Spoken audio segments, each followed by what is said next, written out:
నమో వెంకటేశాయ.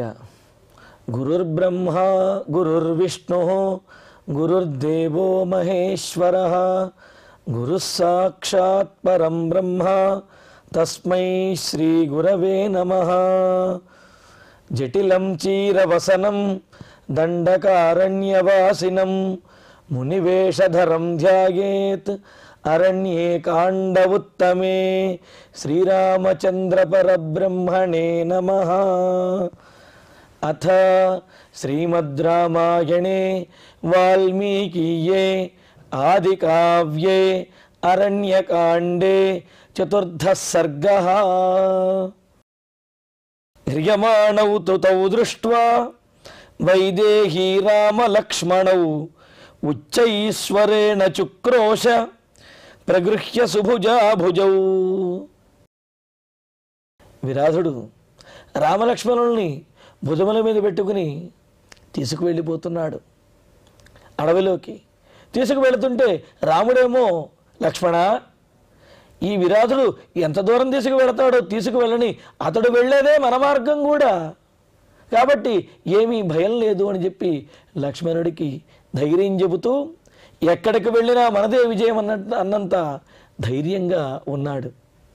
సరే, రామలక్ష్మణుల ధైర్యంగా ఉండొచ్చు, కానీ మరి ఆ అడవిలో ఒంటరిగా వదిలినటువంటి ఆ సీతాదేవి, ఆమె పరిస్థితి ఏమిటి? ఇలాగా తన భర్త అయినటువంటి రామచంద్రమూర్తిని, అదేవిధంగా మరి లక్ష్మణుణ్ణి కూడా ఒక రాక్షసుడు, భయంకరమైనటువంటి రాక్షసుడు అడవిలో చిన్నపిల్లల వలె భుజాన వేసుకుని, ఏమాత్రం లెక్క చేయకుండా భుజాన వేసుకుని అలా తీసుకుపోతూ ఉంటే రక్షించేవారెవరు అని సీతాదేవి ఆక్రోశిస్తూ ఉన్నది. రాముడి యొక్క బలము సీతాదేవికి తెలియదా? శివధనుర్భంగం చేసినప్పుడే రాముని యొక్క భుజబలం ఎంత అనేది తెలిసింది. విశ్వామిత్రుని యొక్క యాగాన్ని సంరక్షించినప్పుడు, చిన్నపిల్లవాడిగా ఉన్నప్పుడే విశ్వామిత్ర యాగాన్ని సంరక్షించాడు. తాటకా మొదలైనటువంటి వారిని సంహరించినప్పుడు ఆయన యొక్క భుజబలం అనేది తెలిసింది. అయినప్పటికీ కూడా అతి స్నేహ పాపశంకి అని అన్నట్లుగా ఎవరి మీదైతే మనకు అమితమైనటువంటి ప్రేమ ఉంటుందో, అతిశయించినటువంటి ప్రేమ ఉంటుందో, వారికి ఏదైనా ఆపద వచ్చేస్తుందేమో, అమ్మో వారికి ఏమైనా అయిపోతుందేమోనన్న భయంతో కంగారు అనేది ఉంటుంది కదా. తల్లికి కూడా అంతే కదా. ఆ పిల్లవాడికి ఏదైనా ఇబ్బంది కలుగుతుందేమో అని చిన్నపాటి దెబ్బ తగిలినా, ఊరికినే పడిపోయినా సరే పరిగెత్తుకుంటూ వచ్చేసి హడావిడిగా చాలా కంగారు పడిపోతూ ఉంటుంది కదా.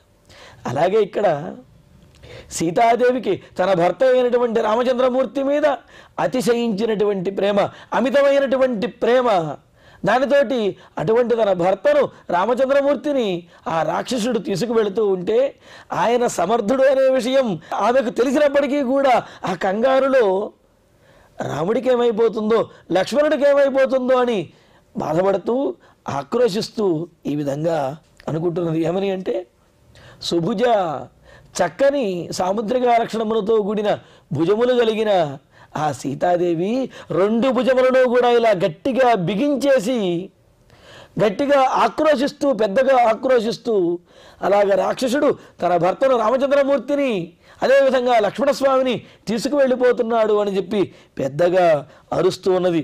వైదేహి భుజౌ ప్రగృహ్య.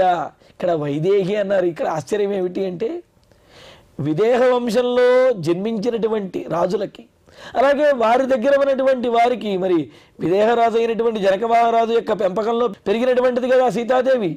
మరి ఆ వంశంలో ఉన్నవారికి అసలు దేహం మీద ఏమాత్రము ఆశ కానీ, దేహానికి ఏమైనా అవుతుందేమోనన్న భయం కానీ లేదు. అంటే ఈ దేహానికి మృత్యు వచ్చేస్తుందనో, దెబ్బలు తగులుతాయనో, ఏమన్నా అయిపోతుందేమోనని ఇటువంటి భయం అనేదే వారికి ఉండనే ఉండదు. ఎందుకంటే అసలు దేహమును వాళ్ళు లెక్క చేయరన్నమాట. అటువంటి విదేహ రాజకన్య అయినటువంటి సీతాదేవి కూడా తన భర్త అయినటువంటి రాముని యొక్క దేహానికి ఏమైనా అయిపోతుందేమోనని చెప్పి ఈ విధంగా ఆక్రోశిస్తూ రెండు భుజములను గట్టిగా బిగించేసి పెద్దగా ఆక్రోశిస్తూ రామలక్ష్మణుని వైపు చూస్తూ అలా విరాధుడు తీసుకువెళ్ళిపోతూ ఉంటే కంగారు పడుతూ అరుస్తూ ఉచ్చైశ్వరంతో ఏడుస్తూ అరుస్తూ ఉన్నదిట. అప్పుడు ఏమనంటున్నది, ఏష దాశరథీ రామ సత్యవాన్ శీలవాన్ శుచి రక్షసా రౌద్ర రూపేణ హ్రియతే సహ లక్ష్మణ సత్యవాన్ శీలవాన్ శుచి అని ఏమంటున్నది. అయ్యయ్యో, రామచంద్రమూర్తిని ఎత్తుకుపోతున్నాడే, దశరథుని కుమారుడైనటువంటి రాముణ్ణి. అంటే ఏమిటి? దశరథుని యొక్క గొప్పతనం చెప్పినప్పటికీ కూడా ఆ దశరథుని మీద ఉన్న స్నేహంతో ఎవరైనా సరే ఆ రామలక్ష్మణుల్ని రక్షించవచ్చునేమోనని, లేకపోతే దశరథుని యొక్క పరాక్రమాన్ని తెలుసుకుని ఆ భయంతో విరాధుని ఏమైనా విడిచిపెట్టవచ్చునేమోనని, ఇలాగా ఏష దాశరథీ రామ, దశరథుని కుమారుడైనటువంటి రామచంద్రమూర్తి ఎటువంటి వాడు? సత్యవాన్, సత్యవాక్ పరిపాలన చేసేవాడు. శీలవాన్, గొప్ప వ్యక్తిత్వం అంతా కూడా కలిగినటువంటి వాడు. శుచిహి, ఎప్పుడూ కూడా శుద్ధమైనటువంటి అంతరాత్మతోటి శుద్ధమైనటువంటి శుచిని పాటిస్తూ ఉండేటటువంటి వాడు. అంటే మానసికంగా శారీరకంగా ఎల్లప్పుడూ కూడా శుచిగా ఉండేటటువంటి వాడు అని. ఎందుకు అంటే ఇక్కడ శుచి అశుచి అనేది ఇక్కడ ఎందుకు వచ్చింది అంటే, ఏదైనా రాక్షస ప్రభావం కానీ లేకపోతే భూతప్రేతముల యొక్క ప్రభావం కానీ ఎప్పుడు ఉంటుంది అంటే అశుచిగా ఉన్నప్పుడు ఉంటుంది అని అన్నారు. అందుకని అంటారు ఛిద్రమి మృగయంతేత్ర విద్వాంసో బ్రహ్మరాక్షసాహ అని చెప్పి అంటూ అశ్వమేధయాగం చేసేటప్పుడు వశిష్ఠాది మహర్షులు అలాగే మిగతా వారు చెబుతారు. ఏమని అంటే, యాగం చేసేటప్పుడు చాలా శుచిగాను అదేవిధంగా శాస్త్రానుష్ఠితంగాను యథావిధిగా ఆచరించాలి.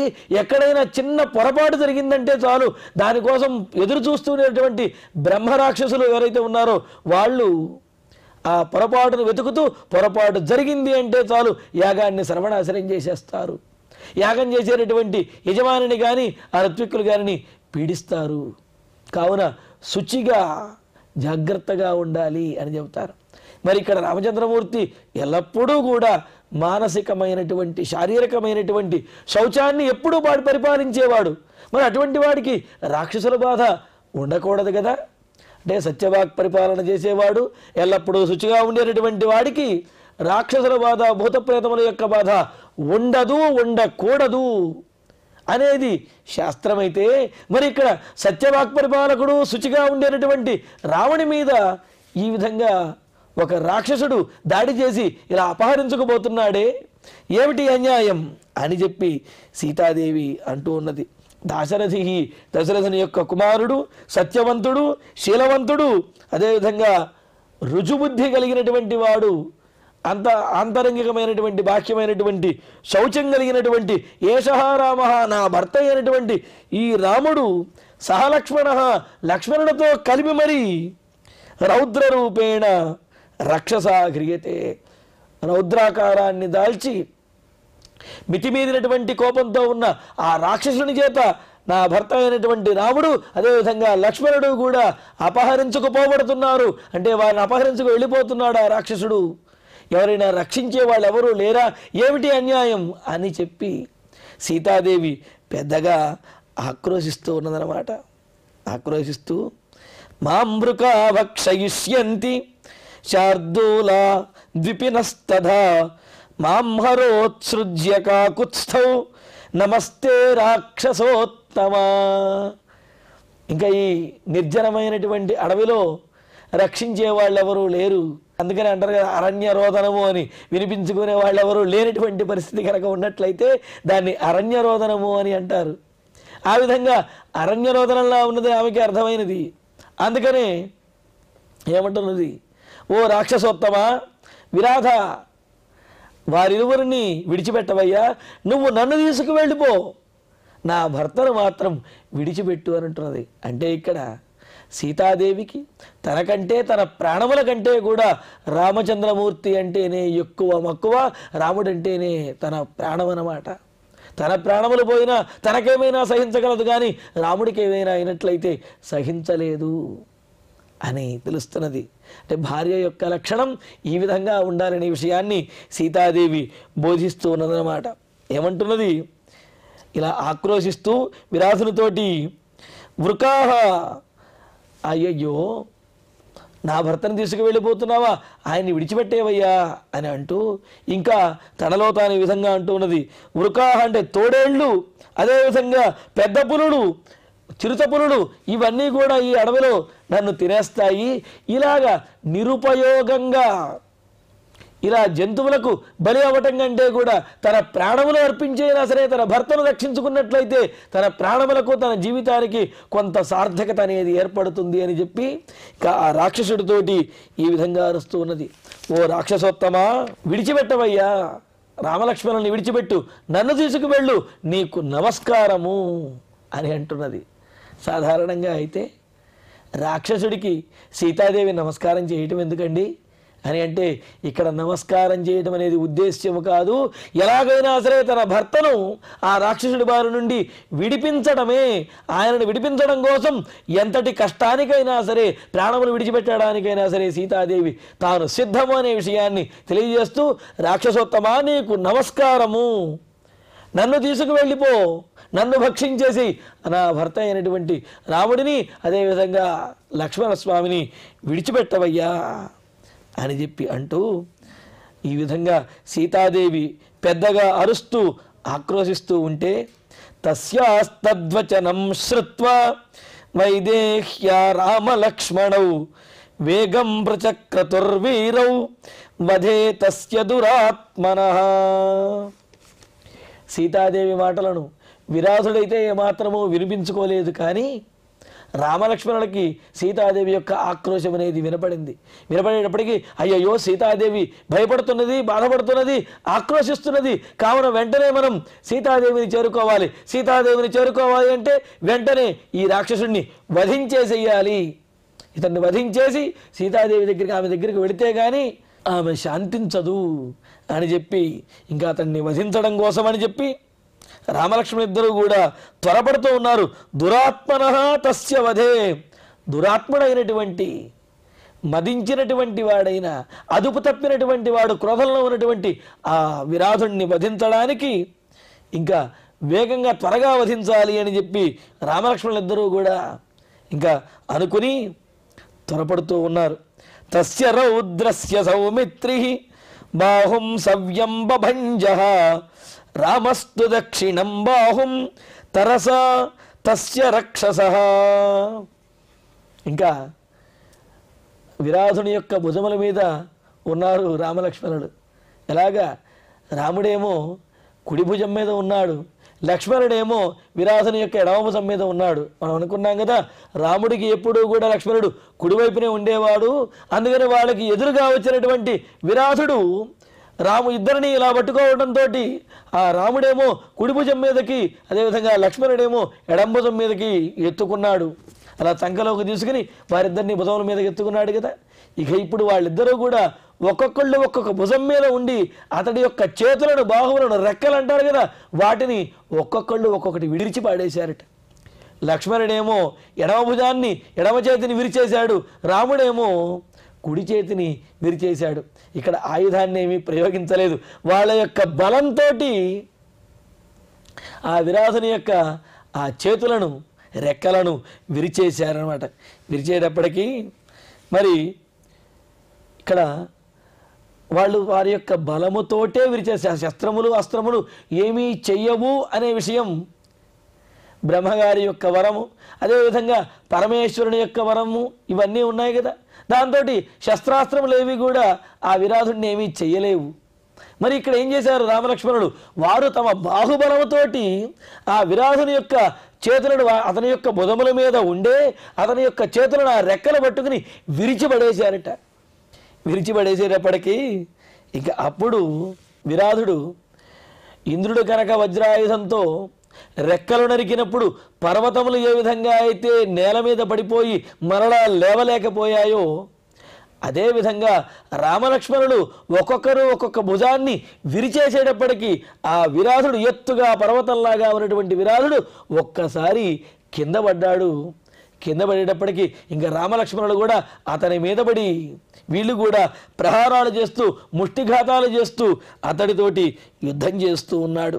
సభగ్నబాహు సంవిఘ్న నిపపాతాసు రాక్షస ధరణ్యాం మేఘ సంకాశ వజ్రభిన్న ఇవాచల.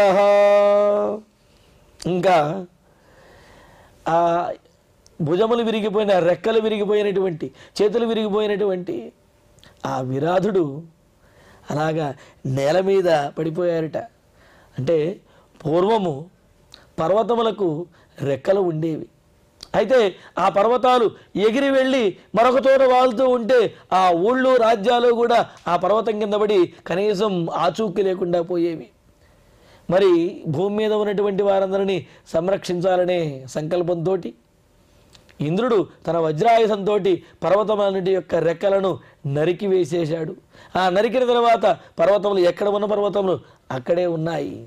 అయితే మైనాకుడు మాత్రము వెళ్ళి సముద్రంలో దాక్కున్నాడు. అందుకనే ఆ హనుమంతుడు సముద్ర లంఘనం చేస్తున్నప్పుడు సముద్రము నుండి పైకి వచ్చి మైనాకుడు హనుమంతుడికి ఆతిథ్యం ఇవ్వాలి అని చెప్పి అనుకున్నాడు. సరే, ఇప్పుడు ఆ ఇంద్రుడి చేత రెక్కలు నరికిన తర్వాత పర్వతములు ఏ విధంగా అయితే పడిపోయి అలాగే ఉండిపోయాయో అలాగే రామలక్ష్మణుడు ఆ రాక్షసుని యొక్క చేతులు విరిచేటప్పటికీ ఆ విధంగా అతను కూడా కింద పడ్డాడు.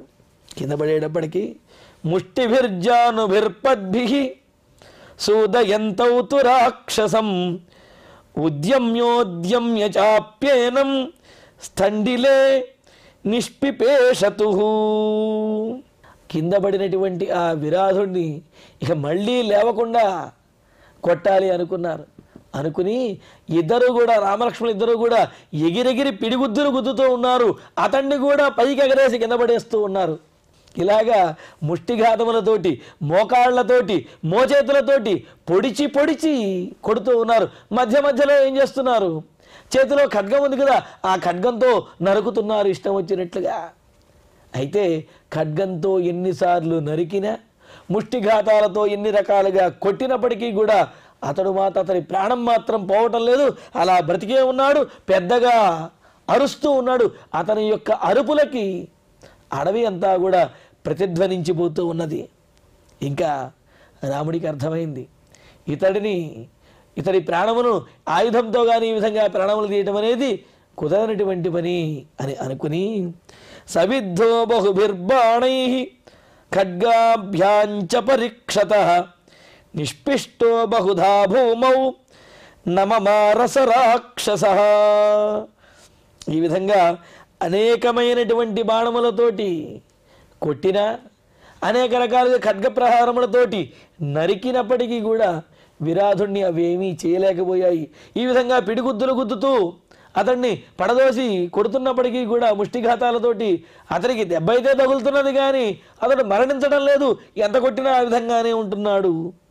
దాంతో రామలక్ష్మణులకి అర్థమయ్యి రాముడు అంటున్నాడు, తం ప్రేక్ష్య రామ సుభృశం అవధ్యమచలోపమం భయేష్వభయద శ్రీమాన్ ఇదం వచనమబ్రవీత్. ఇంకా రాముడు అతన్ని చూశాడు. మనం ఎంత కొట్టినా, ఎన్ని రకాలుగా ఆయుధములతో ఇతన్ని హింసించినా ఇతడు మరణాన్ని పొందడు. కాబట్టి ఇతడు మరలా లేవకుండా ఏదైనా చెయ్యాలి అని చెప్పి అనుకుంటూ ఏమంటున్నాడు, రామః సుభృశం అవధ్యమచలోపమం అని అంటూ రాముడు ఎటువంటి వాడు? భయేష్వభయదం అభయదః. ఎంతటి భయంలో ఉన్నప్పటికీ కూడా నేను ఉన్నాను, నీకే భయం లేదు అని చెప్పి అభయమిచ్చేటటువంటి వాడు రామచంద్రమూర్తి అన్నారు. అందుకనే కదా ఏదైనా కష్టం వచ్చినట్లయితే రాముడికి చెప్పుకుంటారు. అందుకనే కదా ఆపదాం అపహర్తారం దాతారం సర్వసంపదామని అన్నారు. ఆపదలన్నిటినీ పోగొట్టేటటువంటి వాడు, అన్ని సంపదలను అనుగ్రహించేటటువంటి వాడు రామచంద్రమూర్తి. మరి అటువంటి వాడైన ఆపదలలో కూడా, భయంకరమైనటువంటి పరిస్థితిలో కూడా ఇతరులకు అభయమునిచ్చేటటువంటి అభయకారుడైనటువంటి వాడు, అభయప్రదాత అయిన శ్రీమాన్, శక్తివంతుడు, లక్ష్మీవాన్ అయినటువంటి వాడు. అంటే విరాధుని యొక్క శాపాన్ని తొలగించేటటువంటి, అతడికి మోక్షాన్ని అనుగ్రహించేటటువంటి, శాప విమోచనాన్ని కలుగజేసేటటువంటి శ్రీ, ఆ శక్తి అనేది రాముడి దగ్గరే కదా ఉన్నది. అందుకనే శ్రీమాన్, శ్రీమంతుడైనటువంటి వాడైన రాముడు సుభృశం అవధ్యం, ఎన్ని రకాలుగా ప్రయత్నించినప్పటికీ కూడా వధించుటకు వీలులేనటువంటి వాడైన అచలోపమం, పర్వతం వంటి వాడు. అంతే కదా, కొండను పొట్టేలు ఎన్నిసార్లు గుద్దుకున్నప్పటికీ కూడా పొట్టేలు తలకాయకి ఏమన్నా అవుతుంది కానీ కొండకేమన్నా అవుతుందో అవ్వదు కదా. మహా అయితే కొత్త పెచ్చులు ఊడిపడతాయి. అదేవిధంగా ఇక్కడ ఎన్ని గుద్దులు గుద్దినా కింద పడ్డాడు, బాధపడుతున్నాడు తప్ప అతని ప్రాణం పోవటం లేదు. పర్వతంలాగా ఉన్నటువంటి ఆ రాక్షసుడిని చూచి లక్ష్మణుడితోటి రాముడి విధంగా అంటూ ఉన్నాడు. మరి ఇక్కడ విరాధుని యొక్క బలం సామాన్యమైనటువంటిది కాదు. విరాధుడు అలాగే విరాధుడు కూడా రావణాసుడు వంటి బలం కలిగినటువంటి వాడు. ఇంకో విశేషం ఏమిటంటే స్కంద పురాణంలో మనకు విశేషం కూడా తెలియజేశారు.